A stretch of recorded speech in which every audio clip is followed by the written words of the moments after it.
በስመ አብ ወወልድ ወመንፈስ ቅዱስ አሐዱ አምላክ አሜን።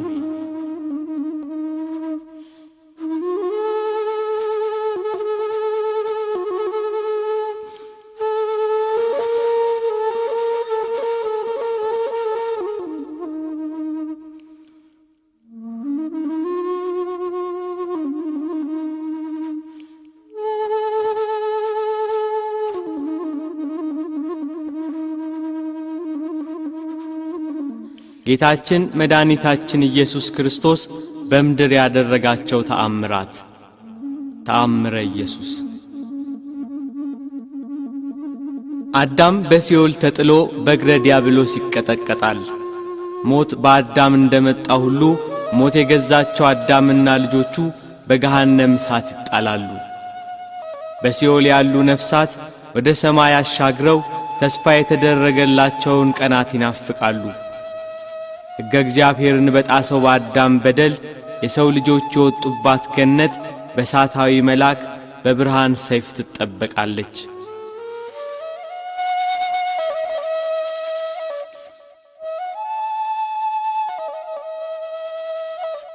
ብዙ ነቢያት እየተነሱ አለፉ፣ ግን አንዳቸውም አዳምና ልጆቹን ከሲኦል ባርነት ነፃ ሊያወጧቸው አልቻሉም። ከልጅ ልጅ ተወልጄ አድንሃለሁ የሚለው የተስፋ ቃል ሲቀርብ የአምላካችን የምህረት ዓይኖች ወደ ምድር ተመለከቱ። ፍጥረታት ሳይፈጠሩ አዳም ሳይበድል ለእናትነት የተመረጠች እመቤት ከሐናና ከኢያቄም አብራክ ተገኘች። የአዳም ኀጢአት በዘር ያልተላለፈባት ንጽሕት እመቤት ለአምላክ ማደሪያነት በዚህ ምድር ተወለደች።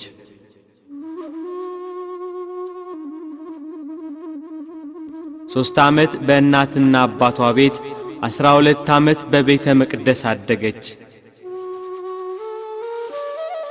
መላእክት የዕለት ምግቧን እያመጡላት ከሰማይ ሰማያዊ ዝማሬ ከምድር የካህናቱን ምስጋና እያዳመጠች እናታችን ቅድስት ድንግል ማርያም አደገች።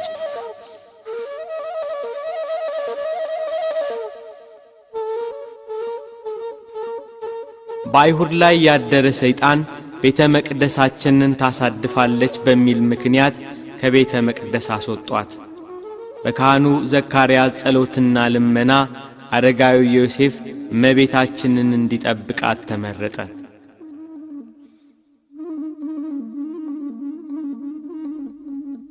የመዳን ቀን ደረሰ። እግዚአብሔር ከላይ ከአርያም ሆኖ ምድርን ጎበኛት።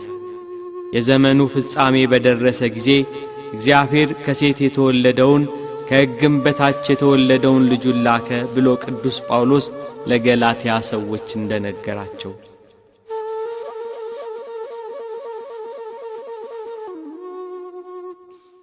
በስድስተኛው ወር ቅዱስ ገብርኤል መልአክ በእግዚአብሔር ፊት ጸጋን ወዳገኘችው ወደ ድንግል ማርያም ተላከ፣ የምስራቹን ሊናገር። አምላክ ወደ ምድር መጥቶ ሰው ሆኖ የሰውን ልጅ ለማዳን ንጽሕናዋን ወዶ ለእናትነት እንደመረጣት ሊያበስራት መጣ።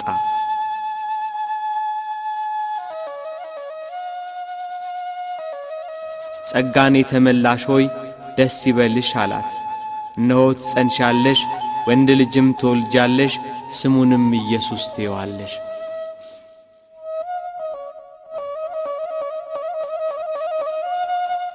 በክርስቶስ በቤተልሔም መወለድ የጥሉ ግድግዳ ፈረሰ። ሰውና መላእክት በአንድነት ዘመሩ። ስብሐት ለእግዚአብሔር በሰማያት፣ ለእግዚአብሔር በሰማይ ምስጋና ይሁን፣ ወሰላም በምድር ስምረቱ ለሰብ፣ ለሰውም በጎ ፈቃድ እያሉ ጌታችን መድኃኒታችን ኢየሱስ ክርስቶስ ከድንግል ማርያም በተወለደ ጊዜ በቤተልሔም ዘመሩ።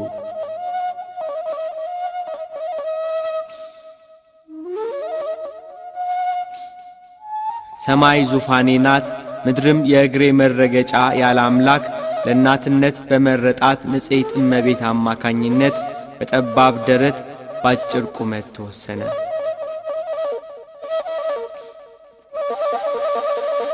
በቤተልሔም በከብቶች በረት ተወለደ። በጨርቅ ተጠቀለለ፣ በበረት ተጣለ። ከብት ጠባቆች አዩት፣ መላእክት አመሰገኑት፣ ሰብአ ሰገል ሰገዱለት።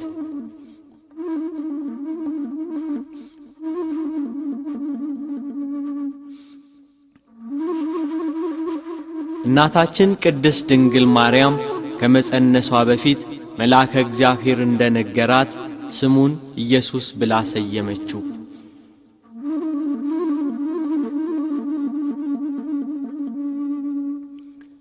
በጨለማ የሄደ ሕዝብ ታላቅ ብርሃንን አየ፣ በሞት ጥላ አገርም ለኖሩ ብርሃን ወጣላቸው።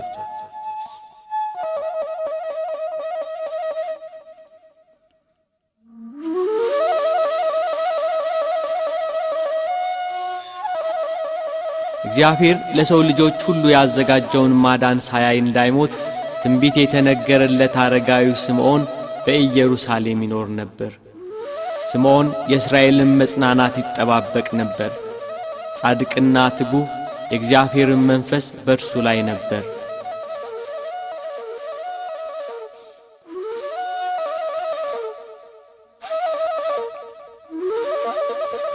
ንጉሥ በጥሊሞስ 46ቱን መጻሕፍተ ብሉያት ከዕብራይስጥ ወደ ጽር ቋንቋ ሲያስተረጉም የኢሳይያስ የትንቢት መጽሐፍ ለስምዖን ደረሰው። ስምዖን የኢሳይያስን የትንቢት መጽሐፍ እየተረጎመ ሳለ እነሆ ድንግል ትጸንሳለች ከሚለው ምዕራፍ ደረሰ። እንዴት ድንግል በድንግልና ትወልዳለች ብዬ ተረጉመዋለሁ? ይህንን የአሕዛብ ንጉሥ የእስራኤልስ መንግሥት ይቀበሉኛል ብሎ ፈርቶ ሴት ትጸንሳለች ብሎ ተረጎመው።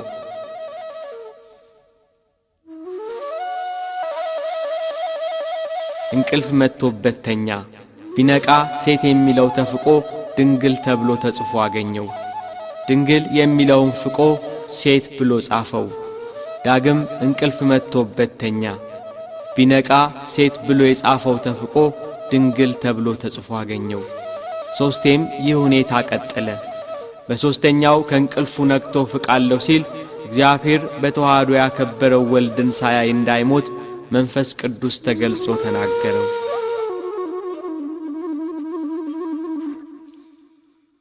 የእግዚአብሔር የማዳን ቀን የአባቶቹ የነቢያት ተስፋን እየተጠባበቀ ስምዖን 500 ዓመት ኖረ።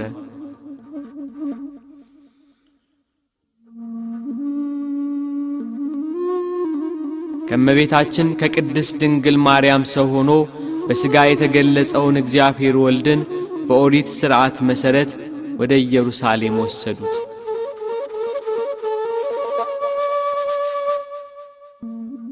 በኢየሩሳሌም የጌታን ቀን የሚጠብቀው አረጋዊው ስምዖን ካልጋ ተጣብቆ ይኖር ነበር።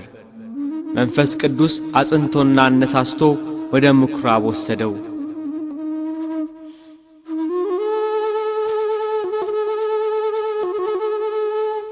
ዮሴፍና እመቤታችን ጌታን ወደ ቤተ መቅደስ ባገቡት ጊዜ አረጋዊው ስምዖን ተቀብሎ አቀፈው። ጌታን በማቀፉ ታደሰ፣ ኃይልና ብርታት ሆነው። አንደበቱን ከፍቶ እያመሰገነ ተናገረ።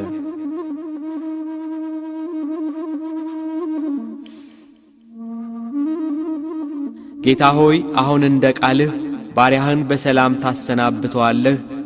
ዓይኖቼ በሰው ሁሉ ፊት ያዘጋጀኸውን ማዳንህን አይተዋልና ይህም ለአሕዛብ ሁሉ የሚገልጥ ብርሃን ለሕዝብህ ለእስራኤልም ክብር ነው አለ። እናቱ ማርያምን ግን እንደ ጦር የሚከፍል ሐዘን በልብሽ ያድራል አላት። የልጇ የወዳጇ የመስቀል ሞት ለእናቱ ለድንግል ማርያም እንደ ጦር የምትሰማ ሐዘን ናትና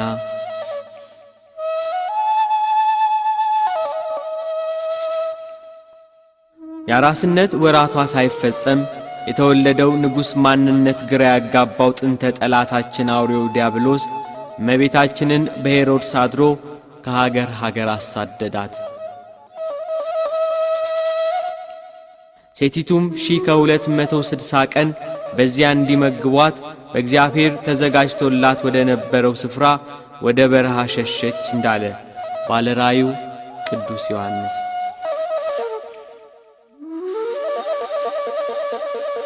ከሄሮድስ ወታደሮች ሸሽታ ከሀገር ሀገር ተሰደደች። ልጇን እንዳይገሉት በቅፏ ከልላ 3 ዓመት ከ6 ወር ተሰደደች።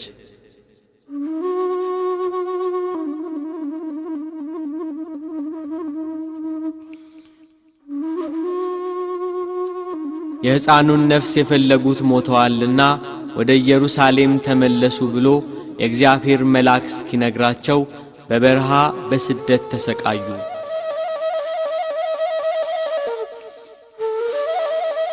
ሄሮድስ ከሞተ በኋላ ድንግል ማርያም ጌታችን ኢየሱስ ክርስቶስን አዝላ ወደ ኢየሩሳሌም ተመለሰች።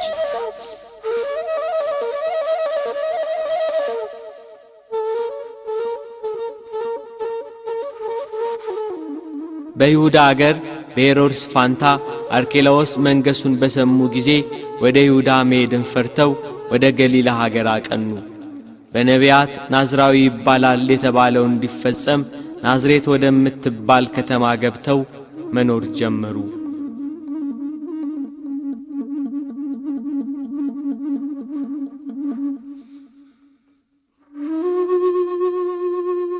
ጌታችን ኢየሱስ ክርስቶስ በሥጋ ተገልጿልና ጥቂት በጥቂት አደገ። ሕፃናትን የሚያሳድግ ጌታ እንደ ሕፃናት አደገ። እንደ እግዚአብሔር እየሠራ እንደ ሰው ተመላለሰ። ከኀጢአት በቀር ፍጹም ሰው ሆነ።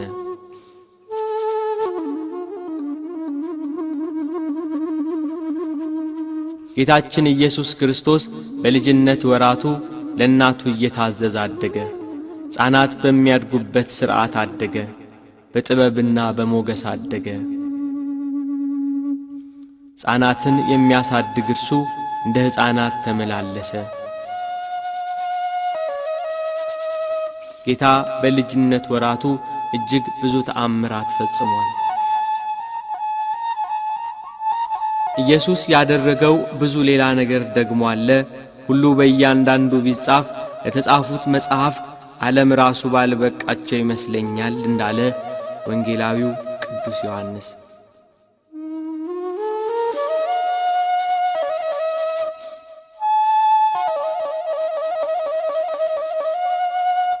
ጌታችን መድኃኒታችን ኢየሱስ ክርስቶስ የ5 ዓመት ልጅ በነበረ ጊዜ ከወንዝ ወርዶ ይጫወት ነበር። በልዩ ጥበብና ዕውቀት ውሃውን እያፈሰሰ አሸዋውን እያጣራ ደቃቁን አፈር በጉድጓድ ውስጥ እያስቀመጠ ይጫወታል። የላመውን ደቃቅ አፈር ጭቃ አድርጎ 12 የወፍ ቅርጽ ሠራ። ይህን እያደረገ የሚጫወትበት ቀን ዕለተ ሰንበት ነበር። አብረው የሚጫወቱ ሕፃናት አብረውት ነበሩ። አንድ አይሁዳዊ ጌታ የሚሠራውን አይቶ ወደ ዮሴፍ ሄዶ ሕፃኑ ኢየሱስ በሰንበት መደረግ የማይገባውን ጭቃ እያቦካ 12 የወፍ ምስል ሠራ ብሎ ጌታን ከሰሰው።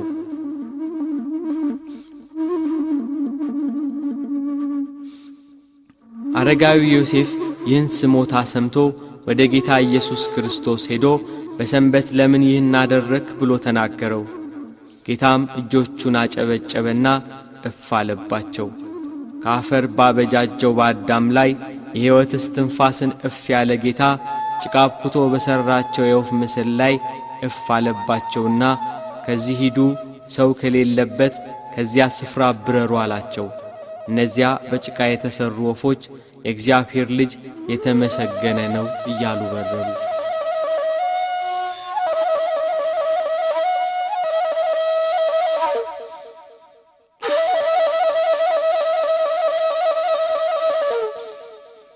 ከእርሱ ጋር የሚጫወቱ ሕፃናት እንደ እርሱ ጭቃ ለውሰው የወፍ ምስል ሠሩ።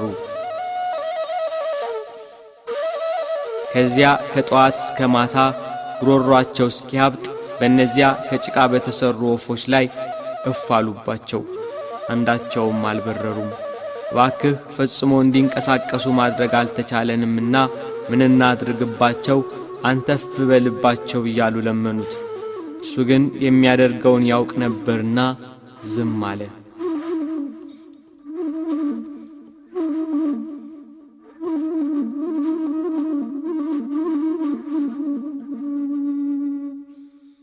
አንድ ሕፃን ግን ጭቃውን እፍ በማለቴ አዋፍ የሆኑ ዘንድ እባክህ ሥልጣን ስጠኝ እያለ አብዝቶ ለመነው። ሕፃኑ ኢየሱስም ሂድና የድንግል ማርያም ልጅ ተነስታችሁ ብረሩ ብሏችኋል ብለህ እፍ በልባቸው አለው። እንደ ተባለው ብሎ እፍ አለባቸው። አዕዋፍ ሆነው በረሩ። ዳግም ግን ከጭቃ ለውሶ እፍ ቢልባቸው ሊበሩ አልቻሉም። ይህ ሕፃን ድጋሚ እንዳልበረሩለት ሲያውቅ ወደ ጌታ እያለቀሰ ተመለሰ። ነገር ግን እሱ ተሰውሮ ነበርና አላገኙትም። ለሕፃናቱ ወላጆች፣ ለአካባቢው ሰዎች ነገሩ አስደንጋጭና አስፈሪ ሆነባቸው።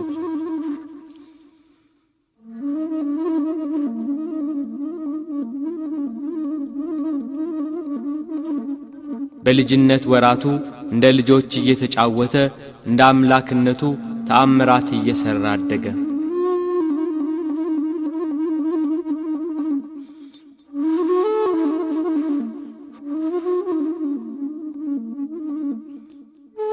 በሌላ ጊዜ ጌታችን ኢየሱስ ክርስቶስ በሕፃንነት ወራቱ ከሕፃናቱ ጋር ሲጫወት አንድ ሕፃን ሲሮጥ የጌታን ልብ መታው። ጌታም ያንን ልጅ ሕይወትህ ተቋረጠች አለው። በዚያ ጊዜ ያ ልጅ ወደቀና ሞተ። በአካባቢው የነበሩ የሕፃኑን መሞት የተመለከቱ ሁሉ ደነገጡ። የሚናገረው ሁሉ የሚፈጸምለት ይሄ ሕፃን ልጅ ከማን ወገን ይሆን ብለው ተደነቁ።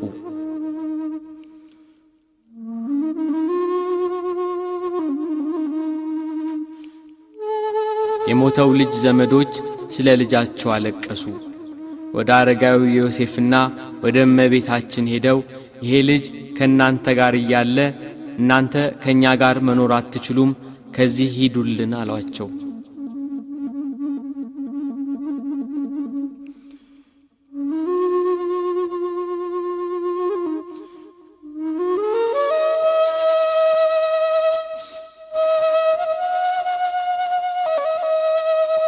አንድ ጊዜ ጌታ በልጅነት ወራቱ እንደ ሕፃናት በሰገነት ሆኖ ከልጆች ጋር ይጫወታል። ሕፃናቱ ተሰባስበው እንዳሉ ከሕፃናቱ መሃል አንድ ሕፃን ከሰገነቱ ላይ ወደቀና ሞተ። የዚያ ሕፃን ልጅ ስም ዜኑ ይባላል። አብረውት የሚጫወቱ ሕፃናት የልጁን መውደቅ ሲመለከቱ ፈርተው ሸሹ። ጌታችን ኢየሱስ ክርስቶስ ግን በዚያ ሰገነት ላይ ብቻውን ቀረ።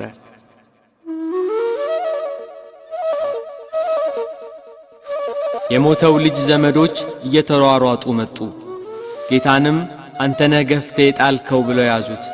እርሱ ግን አልጣልኩትም እያለ ተናገራቸው። እጅግ ብዙ ዘበዘቡት፣ መረመሩት።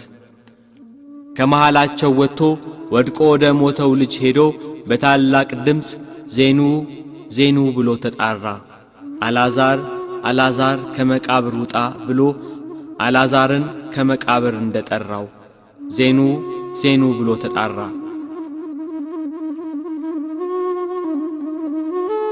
የዚያ ሕፃን ዓይኖች ተገለጡ። ጌታም ያን ሕፃን ጠየቀው። ዜኑ እኔ ነኝ ከገደል የጣልኩህ አለው። ያም ሕፃን አይደለም አንተ አልጣልከኝም ብሎ በዘመዶቹ ፊት መሰከረ። ሕዝቡ እርሱ ብቻውን ታላላቅ ተአምራት ያደረገ ከልዑላን ይልቅ ልዑል ነው እግዚአብሔር እያሉ አመሰገኑ።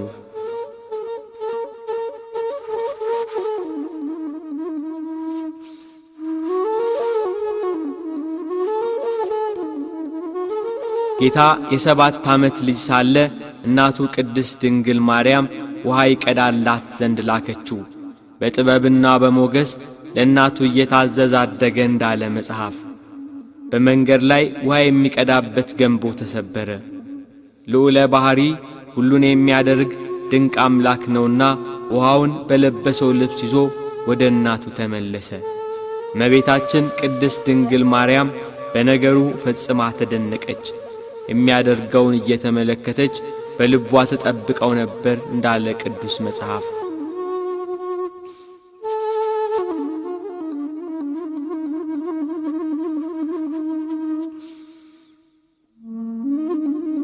ጌታችን መድኃኒታችን ኢየሱስ ክርስቶስ እንደ ሕፃናት እያደገ የ8 ዓመት ሕፃን ሆነ።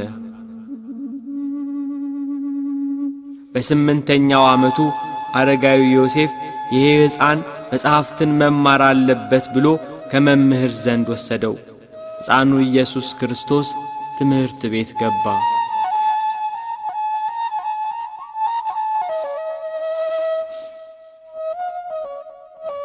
መምህሩ አልፋና ቤጣ በል ብሎ ጌታችንን አዘዘው። ጌታችን ኢየሱስ ክርስቶስ ግን እንደ ሕፃናቱ በል የተባለውን አልደገመም። አልፋ ማለት ትርጉሙ ምንድነው ንገረኝ ብሎ መምህሩን መልሶ ጠየቀው። መምህሩ ፍጹም አዋቂ መሆኑ ስለገባው ደነገጠና ማስተማሩን ተወ።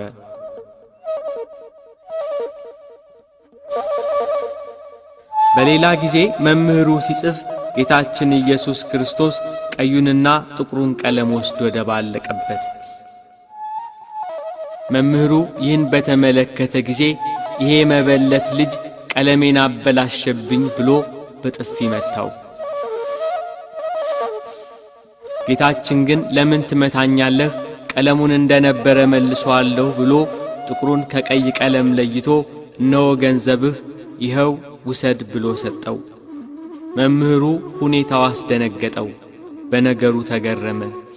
በነፍስና በሥጋ በውስጥም በአፋ ድንግል ወደምትሆን ወደ ጌታችን እናት ወደ እመቤታችን ሄዶ ይሄ ልጅሽ ማን ነው? የሚሠራው ተአምርስ ምንድነው? ነቢዩ ኢሳይያስ ድንግል በድንግልና ትወልዳለች፣ ስሙን አማኑኤል ብላ ትጠራዋለች ብሎ ትንቢት የተነገረለት እሱ ነው እንዴ ብሎ ግራ ተጋብቶ መልሶ አስረከባት።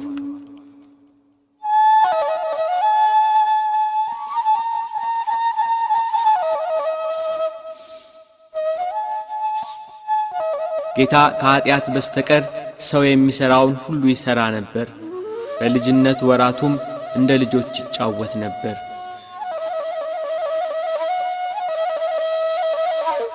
አንድ ቀን ከጓደኞቹ ሕፃናት ጋር ሲጫወት በቤቱ መስኮት የፀሐይ ብርሃን ገባ። አማኑኤል የተባለ ጌታችን ኢየሱስ ክርስቶስ በፀሐይ ጮራ ወይንም በፀሐይ እግር ላይ ወጥቶ ተቀመጠ። አብረውት ያሉ ሕፃናት ኢየሱስ በፀሐይ ጨረር ላይ እየተመላለሰ ሲጫወት ሲያዩ ሕፃናቱ እነርሱም እንደርሱ በፀሐይ እግር ላይ መቀመጥ ፈልገው ከቤቱ ጣራ ላይ ወጡ። በፀሐይ ጨረር ላይ ዘለን እንቆማለን እያሉ ቢዘሉ ወደ መሬት ወድቀው ሞቱ። አካባቢው በልቅሶ ታወከ። ልጆቻቸው የሞቱባቸው ዘመዶች እመቤታችንን ልጅሽ በምን ጥበብ ነው በፀሐይ ጮራ ላይ የተቀመጠ? የኛ ልጆች ልጅሽን አይተው እንደርሱ ለማድረግ ሞክረው እየወደቁ ሞቱብን ብለው አንገላቷት። ልጇን ኢየሱስ ክርስቶስን ይዘው ደበደቡት። ለምን ትደበድቡኛላችሁ ብሎ ወደ ሞቱት ሕፃናት ሄደ። ከሞት አስነሳቸውና በእውነት እኔ ገደልኳችሁ ብሎ ጠየቃቸው። ሁሉም ተነስተው በአንድ ቃል አቤቱ ጌታችን አምላካችን ሆይ አንተስ ትንሣኤያችን ነህ፣ ለአንተ ምስጋና ይገባሃል፣ ለላከህ ለአብ ምስጋና ይገባል፣ ለባሕሪ ሕይወትህ ለመንፈስ ቅዱስ ምስጋና ይገባል፣ መላእክት በሰማይ ሲያመሰግኑ ሰምተናል አሉ። የአካባቢው ሰዎች ግን በነገሩ ተደናገጡ።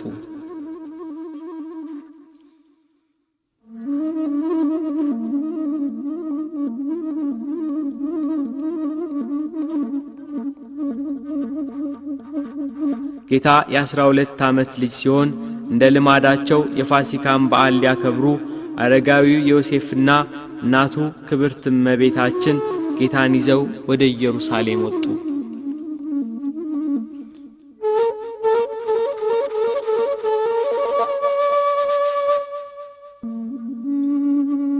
ከበዓሉ በኋላ ከብዙ ሕዝብ ጋር ሆነው ከኢየሩሳሌም ሲመለሱ ከኋላቸው የሚከተላቸው መስሏቸው ነበር።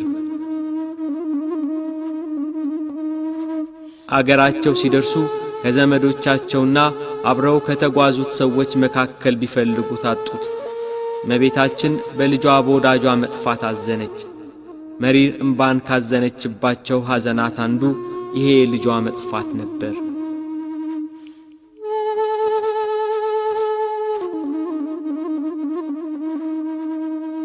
ከዮሴፍ ጋር ወደ ኢየሩሳሌም ተመልሰው ይፈልጉት ጀመር። እርሱ ግን በኢየሩሳሌም ከሊቃውንት ጋር በምኵራብ ውስጥ ተቀምጦ ከካህናቱ ጋር እየተከራከረ ከነቢያት መጻሕፍትና ከኦሪትም እየጠቀሰ የተሰወሩትን ምሳሌያት ሁሉ እያብራራ ያስረዳቸው፣ ሊቃውንቱንም ይጠይቃቸው ነበር። በምኵራቡ ሲያገኙት እናቱ ልጄ ሆይ ስለምን እንዲህ አደረግክ አለችው። ሕፃኑ ኢየሱስም ስለምን ፈለጋችሁኝ? በአባቴ ቤት እሆን ዘንድ እንዲገባኝ አላወቃችሁምን? አላቸው።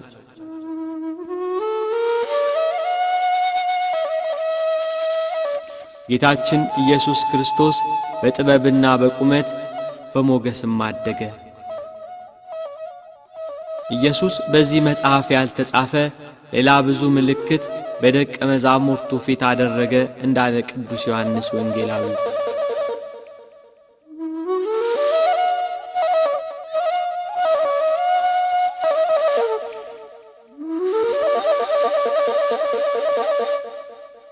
ሰላሳ ዓመት ሲሞላው በዮሐንስ እጅ ይጠመቅ ዘንድ ከገሊላ ወደ ዮርዳኖስ መጣ።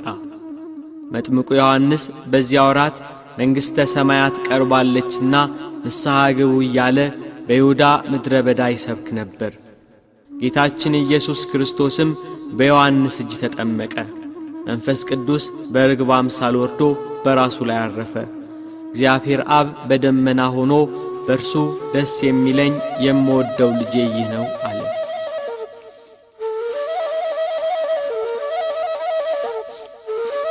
ከተጠመቀ በኋላ ወደ ገዳመ ቆሮንጦስ ገባ። ሕግ ሰሪ ነውና ጾምን የሕግ መጀመሪያ አደረጋት። ሥራውን በጾም ጀመረ። ጾም ለምግባርና ለትሩፋት መሠረት ናትና። ከጾመ በኋላ ተራበ። ረሃቡም የፈቃድ ረሃብ ነው እንጂ እንደኛ ረሃብ አይደለም። በዚህ ወቅት የሚፈታተነው ዲያብሎስ ወደ እርሱ ቀረበ። እግዚአብሔር አብ የምወደው ልጄ ይህ ነው ብሎ ሲመሰክር ሰምቶአልና የእግዚአብሔር ልጅ ከሆነ ብሎ እውነት የእግዚአብሔር ልጅ ከሆንክ እነዚህ ድንጋዮች እንጀራ እንዲሆኑ በል አለው። ጌታችን ኢየሱስ ክርስቶስም መልሶ ሰው በእግዚአብሔር አፍ በሚወጣው ቃል ሁሉ እንጂ በእንጀራ ብቻ አይኖርም ተብሎ ተጽፏል አለው። ይህንን የስስት ፈተና ድል ነሳው። በዚህ የተረታ ሰይጣን ወደ ቅድስት አገር ወደ ኢየሩሳሌም ወሰደው። እርሱ የሚወስደው ሆኖ አይደለም፣ ፈቃዱን አውቆ ሄደ እንጂ።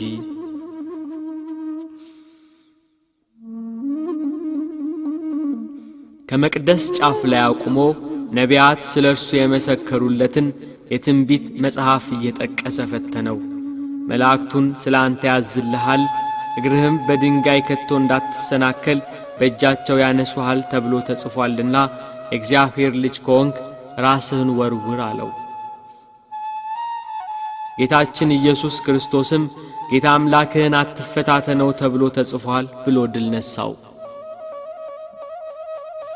ይህን የትዕቢት ፈተና ድል ነሳው። ከዚህ በኋላ ወደ ረጅም ተራራ ወጣው። ነገሥታትን ድል በማልነሳበት በቤተ መቅደስ ቢሆን ድል ነሳኝ እንጂ ነገሥታትን ድል በምነሳበት በተራራ ቢሆን መቼ ድል ይነሳይ ነበር የሚለውን ፈቃዱን አውቆ ሄደለት። የዓለምን መንግሥታት ሁሉ ክብራቸውን አሳይቶ ደፋር ነውና ወድቀህ ብትሰግድልኝ ይህን ሁሉ ሰጠሃለሁ አለው። ሂድ አንተ ሰይጣን፣ ለጌታ ለአምላክህ ስገድ፣ እርሱን ብቻ አምልክ ተብሎ ተጽፏል ብሎ አባረረው። ይህንን የፍቅረ ነዋይ ፈተናም ድል ነሳው።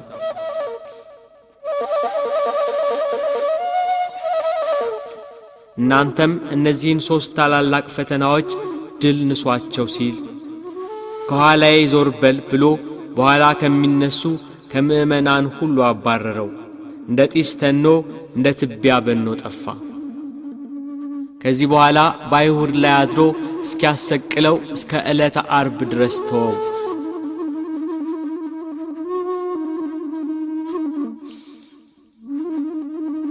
ጌታችን ኢየሱስ ክርስቶስ ወደ ገሊላ ተመለሰ። ወንጌልን ማስተማር ሲጀምር ዕድሜው 30 ዓመት ሆኖት ነበር። በምኵራብ እየገባ ያስተምር ነበር። ሁሉም ከትምህርቱ የተነሳ ይገረሙ ይደነቁ ነበር፣ ያመሰግኑትም ነበር። ቃሉን የሚሰሙት የሚከተሉት በረከቱ።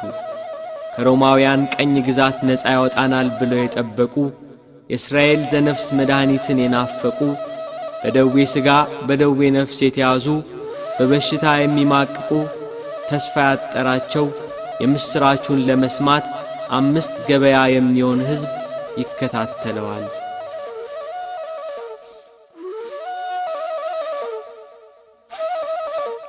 ጌታ በምድር በተመላለሰበት ጊዜ እጅግ ብዙ ድንቅ ተአምራት አድርጓል። በአንድ ሀገር ሳለ ሁለንተናው በለምጽ የተያዘ ሰው አገኘ። ወደ ጌታችን ኢየሱስ ክርስቶስ ቀርቦ ሰገደለት። ግንባሩን መሬት አስነክቶ ማለደው። አቤቱ ከወደድክ እኔን ማዳን ይቻልሃል አለው። የሰው ልጆችን ማዳን የሚወድ ጌታ እወዳለሁ ንጻ አለው። ያን ጊዜውኑ ለምጹ ለቀቀው። እንደ አዲስ ተፈጥሮ ገላው የሚያበራ ሆነ። ደዌው ፈጽሞ ለቀቀው።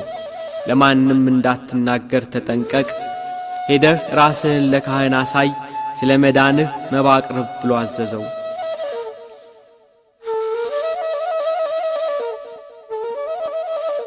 የሚከተሉት በረከቱ። ብዙ ሕዝብም ሊሰሙትና ከደዌያቸው ሊፈወሱ ይሰባሰቡ ነበር። በልዩ ልዩ ደዌ የተያዙ የታመሙ ሁሉ፣ አጋንንት ያደሩባቸው ሰዎች፣ በጨረቃ የሚነሳባቸው ሰዎች፣ ሽባዎችንም ወደ እርሱ አመጡ። እርሱ የሕይወት መድኃኒት ነውና ዳናቸው። ብዙ ሕዝብም ተከተለው።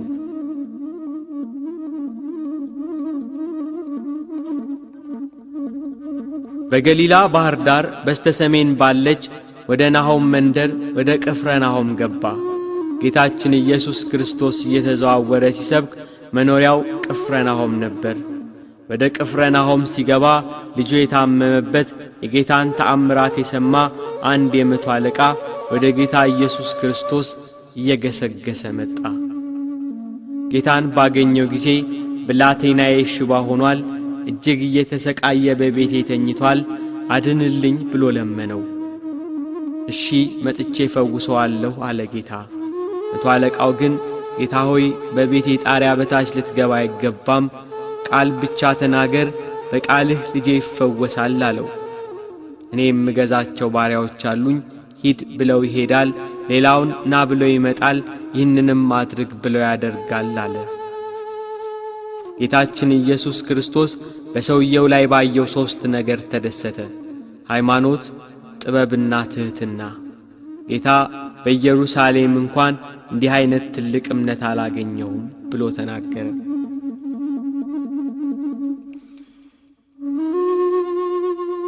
የሰውየው እምነት አስደስቶታልና ሂድ እንዳመንክ ይሁንልህ አለው። ያ የመቶ አለቃ ወደ ቤቱ ሲመለስ ልጁ ድኖ ወደ እርሱ ሲመጣ አገኘው። የዳነበትን ሰዓት ቢጠይቅ ጌታ ሂድ እንዳመንክ ይሁንልህ ብሎ የተናገረበት ሰዓት ነበር። እንደ እምነቱ ሆነለት።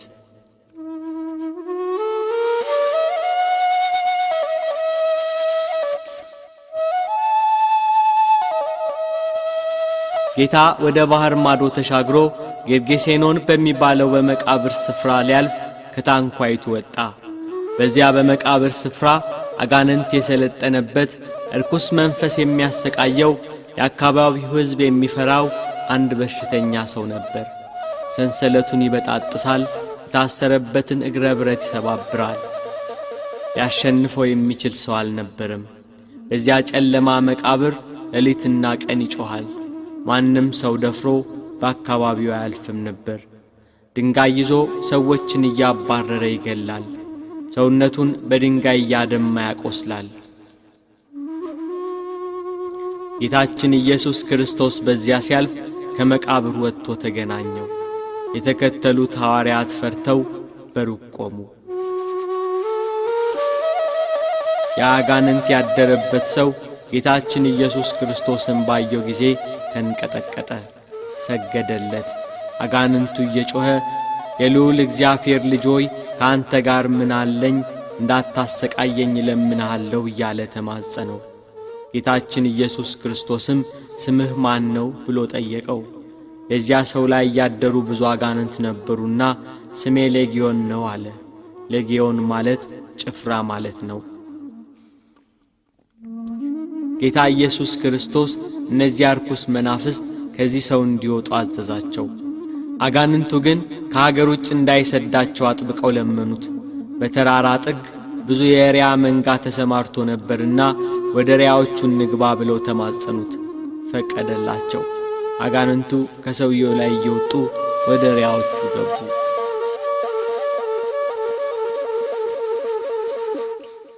ያ ሰው ወደ ሰውነቱ ተመለሰ። አጋንንት አድረውበት ከሰው በታች አድርገውት በመቃብር ያኖሩት ነበር። ጌታችን ኢየሱስ ክርስቶስ አጋንንቱን አውጥቶለት ሕይወቱን ሰጠው። ጌታ ሆይ ካንተ ጋር ልኑር ብሎ ለመነው። ወደ ቤትህ ተመለስ፣ እግዚአብሔር እንዴት ያለ ታላቅ ነገር እንዳደረገልህ ንገር ብሎ አሰናበተው። ጌታችን ኢየሱስ ክርስቶስ ታላቅ ነገርን እንዳደረገለት በከተማው ሁሉ እየሰበከ ሄደ።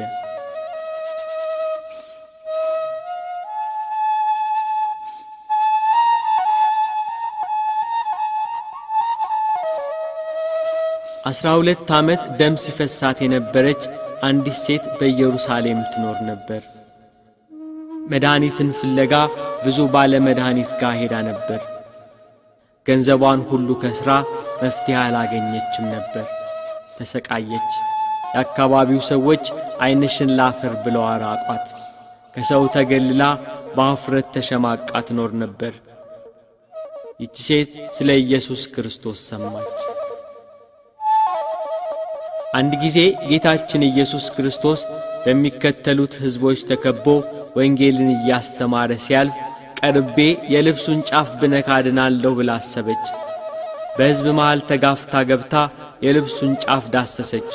ወዲያው የደም ምንጯ ደረቀ። ከስቃዩም እንደዳነች በሰውነቷ አወቀች። ጌታ ወደ ሕዝቡ ዞሮ ልብሴን የዳሰሰ ማን ነው አለ። ደቀ መዛሙርቱ ተገረሙ። ይሄ ሁሉ ሕዝብ እየተጋፋው እንዴት ልብሴን ማን ነካ ይላል ብለው አሰቡ። ጌታ ያችን የ12 ዓመት ደም የፈሰሳት ሴት ተመለከታት። በርኅራኄው በምሕረቱ ዓይኖቹ ፈለጋት። እግሩ ስር መታ ተንበረከከች። እውነቱን ሁሉ ነገረችው። ልጄ ሆይ እምነትሽ አድኖሻል፣ በሰላም ሂጂ፣ ከስቃይሽም ተፈውሰሻል አላት። እርሱ ሕያው መድኃኒት ነውና ለሁሉም መድኃኒትና ፈውስን ይሰጣል።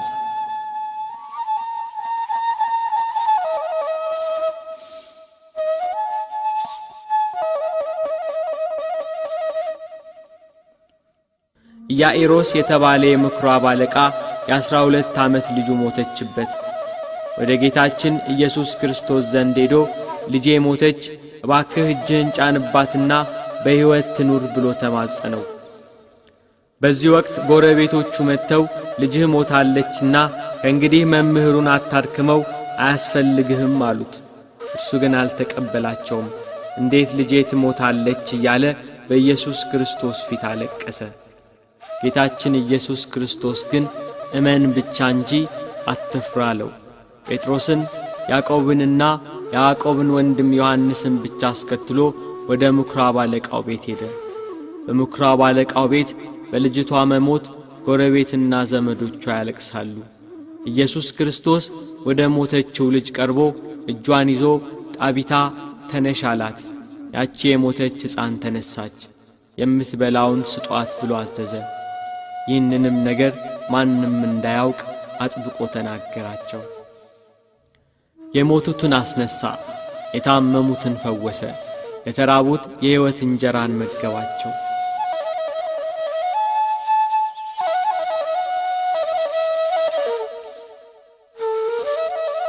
ሲያልፍ ከመወለዱ ጀምሮ እውር የሆነ ሰው አየ።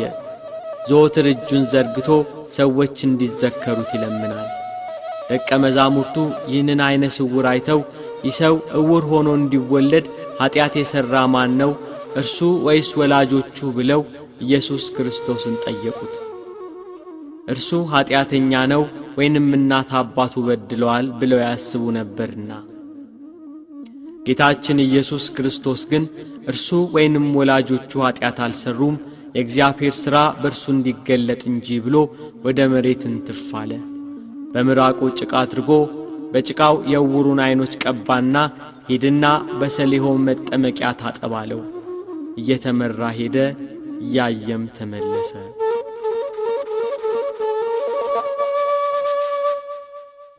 ሁሉም ዓይኑ ታውሮ በመንገድ ዳር ተቀምጦ ሲለምን ያውቁት ነበር። ዓይኖቹ በርተውለት ቢያዩ እርሱ ነው አይደለም ብለው ተገረሙ። ሌሎች እርሱ ነው፣ ሌሎች ደግሞ አይደለም እርሱ አይደለም አሉ። እርሱ ግን እኔ ነኝ አለ።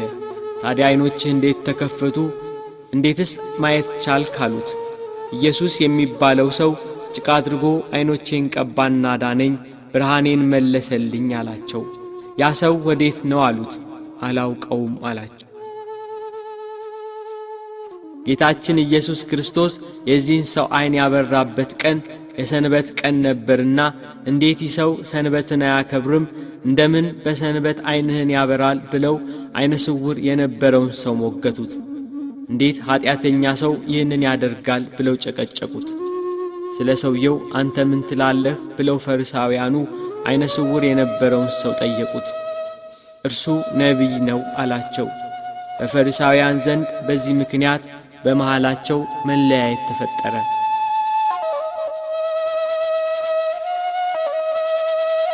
ዕውር የነበረውን ሰው ወላጆች ጠሩና ይሄ ዕውር ሆኖ የተወለደው ልጃችሁ ነው? ብለው ጠየቋቸው። አዎን አሉ እናትና አባቱ። ይሄ ልጃችን ነው፣ ዕውር ሆኖ እንደተወለደ እናውቃለን አሉ። ዓይኖቹን ማን እንደከፈተ ግን እኛ እናውቅም፣ እርሱ ሙሉ ሰው ነውና ራሱን ጠይቁት አሉ። ፈሪሳውያኑን ፈርተዋልና። ፈሪሳውያኑ ያንን ዓይነ ስውር የነበረ ሰው መልሰው ጠርተው እግዚአብሔርን አክብር፣ ይሄ ኢየሱስ የተባለው ሰው ኀጢአተኛ መሆኑን እኛ እናውቃለን አሉ። ፈሪሳውያኑ በሰንበት ዓይነ ስውር ለነበረ ሰው የዓይኑን ብርሃን ስለመለሰለት። ዓይነ ስውሩ ግን መልሶ ኀጢአተኛ መሆኑን አላውቅም፣ ዓይነ ስውር እንደነበርኩ አሁን ግን ለዓይኔ ብርሃን ሰጥቶ ማየት እንደምችል አውቃለሁ አላቸው። እኛ ግን ከወዴት እንደሆነ አናውቅም፣ እኛ የሙሴ ደቀ መዛሙርት ነን አሉ። እርሱ የሙሴ ጌታ እንደሆነ አልገባቸውም።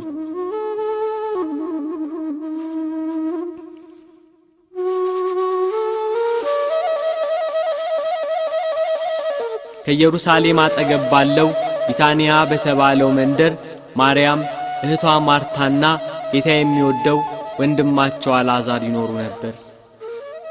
ጌታን በቤታቸው እየተቀበሉ ያስተናግዱት ነበር። ጌታ ሆይ እነሆ የምትወደው ታሟል፣ ሳይሞትብን ድረስ ብለው መልእክተኛ ላኩበት። ይሄ አልዓዛር ሕመም የእግዚአብሔር ልጅ እርሱን አስነስቶ በጌትነት ይገለጥ ዘንድ ነው እንጂ ለሞት አይደለም ብሎ መልእክተኞቹን መለሳቸው። ጌታችን ኢየሱስ ክርስቶስ መታመሙን ሰምቶ 2 ቀን በነበረበት ስፍራው አለ። ለኢየሩሳሌም 15 ምዕራፍ ያህል ቅርብ ወደ ነበረችው ወደ ቢታንያ መንደር መልእክቱ በደረሰው በ4ኛው ቀን ጌታችን ኢየሱስ ክርስቶስ መጣ። አልዓዛር ሞቶ ዘመዶቹና እህቶቹ አልቅሰው ገንዘው ቀብረውት ነበር። ማርታ የኢየሱስ ክርስቶስን የመምጣት ወሬ ስትሰማ ልትቀበለው ወጣች። ጌታ ሆይ አንተ በዚህ ኖረህ ቢሆን ወንድሜ ባልሞተ ነበር አለችው። ድውይ የሚፈውስ እንጂ ሙት የሚያስነሳ አልመሰላትም ነበር። አንቺ አላመንሽም እንጂ ወንድምሽ ይነሳል አላት ኢየሱስ ክርስቶስ። አውቃለሁ በዕለተ ምጽአት ሙታን በሚነሱበት ጊዜ እንዲነሳ አውቃለሁ አለችው። ጌታችን ኢየሱስ ክርስቶስም ትንሣኤና ሕይወት እኔ ነኝ፣ የሚያምንብኝ ቢሞት እንኳን ሕያው ይሆናል አላት። ያጽናኗቸው ከእነርሱ ጋር በቤት የነበሩ ወዳጅ ዘመዶቻቸው ለቀስተኛው ሁሉ ተሰባሰበ። ማርታ ማርያምን ጠራቻት። ማርያም ኢየሱስ ክርስቶስን ስታይ እንደ እህቷ እንደ ማርታ ጌታ ሆይ አንተ በዚህ ኖረ ቢሆን ወንድሜ ባልሞተ ነበር አለችው።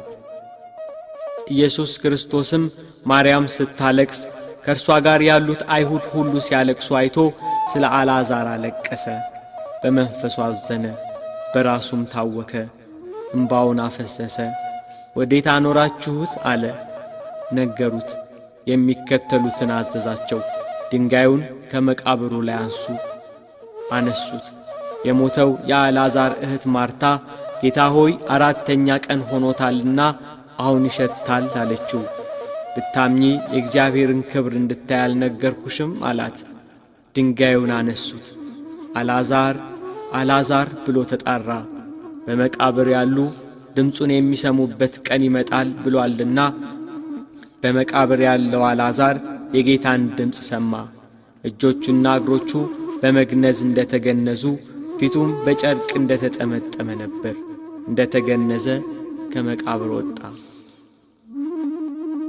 ደቀ መዛሙርቱን የመፍታትና የማሰር ሥልጣን እንደተሰጣቸው ሲያመለክት ፍቱትና ይሂድ ተዉት አላቸው። የሞትን ኃይል ሰብሮ የሞቱትን አስነሣ፣ የታመሙትን አዳናቸው፣ የዕውራንን ዓይን አበራ።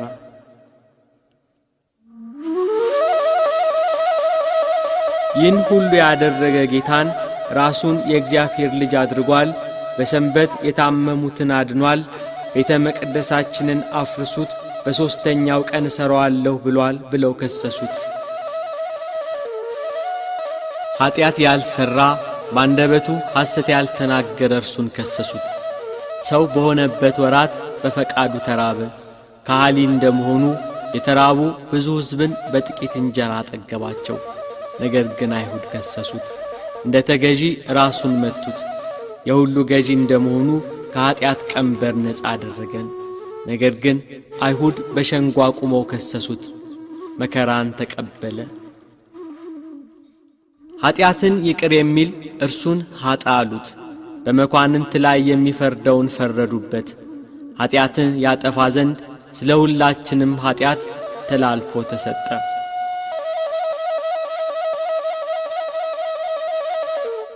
አቤቱ ጌታ ሆይ የአንተን ስም ሰምቶ ሞት ይደንግጥ፣ ቀላያትም ይሰንጠቁ፣ ጠላትም ይረገጥ።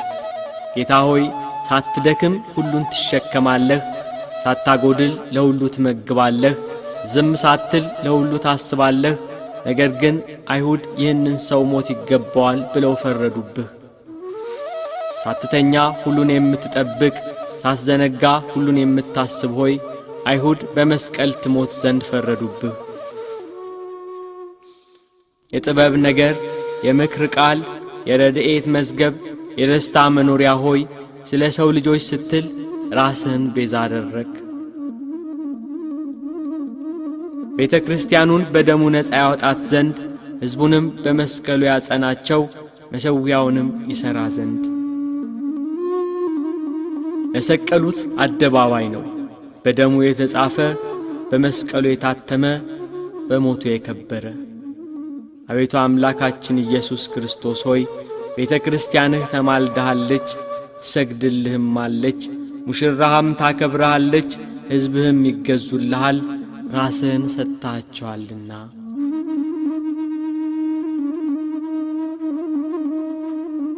የአይሁድ መምህራን የካህናት አለቆች ከገዢው ከጲላጦስ ጋር ሊፈርዱበት በአደባባይ አቆሙት። እንደ ሌባ የኋሊት አሰሩት። ሊፈርዱበት በአደባባይ አቆሙት። የሕይወት ራስን የሾህ ዘውድ ደፉበት። ብርሃንን እንደ ልብስ የሚያጎናጽፈውን ልብሱን ገፈው ቀይ ግምጃ ለበሱት። እንደ ልማዳቸው በፋሲካ በዓል ማንን ልፍታላችሁ? ኢየሱስ ወይስ በርባንን አላቸው። በርባን ይሻለናል አሉ። ኢየሱስን ሲላቸው ስቀለው ስቀለው አሉት። ከወንበዴዎች ጋር ቆጠሩት። ወደ እንጨትም አውጥተው ምሕረት የሌለው ስቅለትን እንደ ሕጋቸው ሰቀሉት።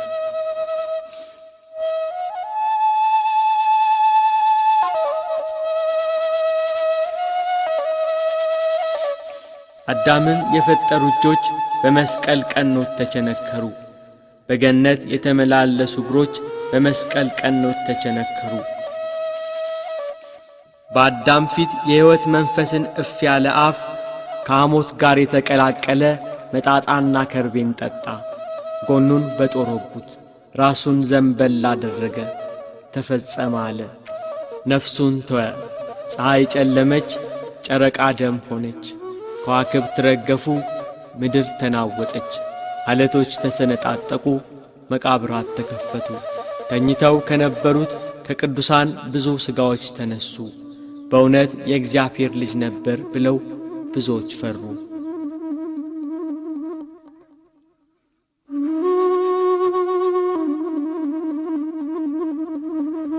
ከእንጨት አውርደው በመቃብር አኖሩት። ሞትን ድል አድርጎ እንደሚነሳ ፈርተው መቃብሩን እንዲያስጠብቅ ፈሪሳውያኑ ተሰባስበው ለጲላጦስ ነገሩት። መቃብሩን በድንጋይ አትመው በጭፍሮች አስጠበቁ። በሰንበት ቀን ሲነጋ መግደላዊት ማርያምና ሁለተኛይቱ ማርያም መቃብሩን ሊያዩ መጡ። እነሆ የጌታ መልአክ ከሰማይ ስለወረደ ታላቅ መናወጥ ሆነ። መልአኩ መልኩ እንደ መብረቅ ልብሱም እንደ በረዶ ነጭ ነበር። ጠባቆችም እርሱን ከመፍራት የተነሳ ተናወጡ፣ እንደ ሞቱም ሆኑ። የእግዚአብሔር መልአክ ሴቶቹን አላቸው፣ አትፍሩ፣ የተሰቀለውን ኢየሱስን እንድትሹ አውቃለሁ። እንደ ተናገረ ተነስቷል፣ በዚህ የለም ብሎ የትንሣኤውን የምሥራች ነገራቸው።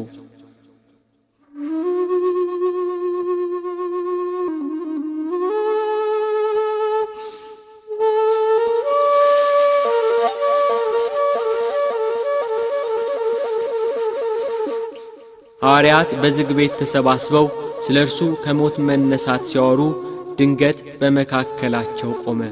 ሰላም ለእናንተ ይሁን አላቸው። እኔ ራሴ እንደሆንኩ እጆቼና እግሮቼን እዩ ብሎ እጆቹና እግሮቹን አሳያቸው። ከሙታን ተለይቶ ተነስቷል። ሞት ሊይዘው አልቻለምና ሞትን አሸንፎ ተነስቷል።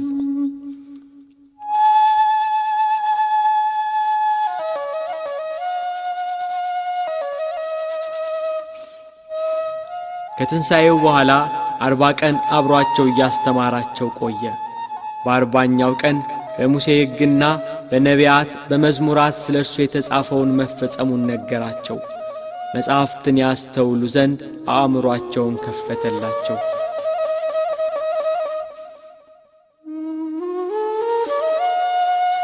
ክርስቶስ መከራን ይቀበላል፣ በሦስተኛው ቀን ከሙታን ይነሳል፣ በስሙም ንስሐና የኀጢአት ስርየትን ከኢየሩሳሌም ጀምሮ በአሕዛብ ሁሉ ይሰብካል ተብሎ ተጽፏል። እናንተም ለዚህ ምስክር ናችሁ። እነሆ አባቴ የሰጠውን ተስፋ እኔ ልክላችኋለሁ። እናንተ ግን ከላይ ኃይል እስክትቀበሉ ድረስ በኢየሩሳሌም ከተማ ቆዩ አላቸው። እስከ ቢታንያ ያወጣቸው፣ እጆቹንም አንስቶ ባረካቸው፣ ወደ ሰማይ አረገ።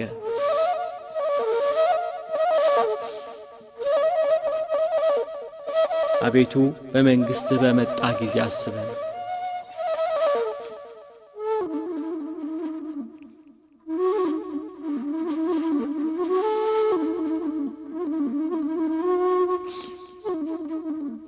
ምስጋና ይሁን ለአብ ለወልድ ለመንፈስ ቅዱስ ዛሬም ዘወትርም ለዘለዓለሙ አሜን።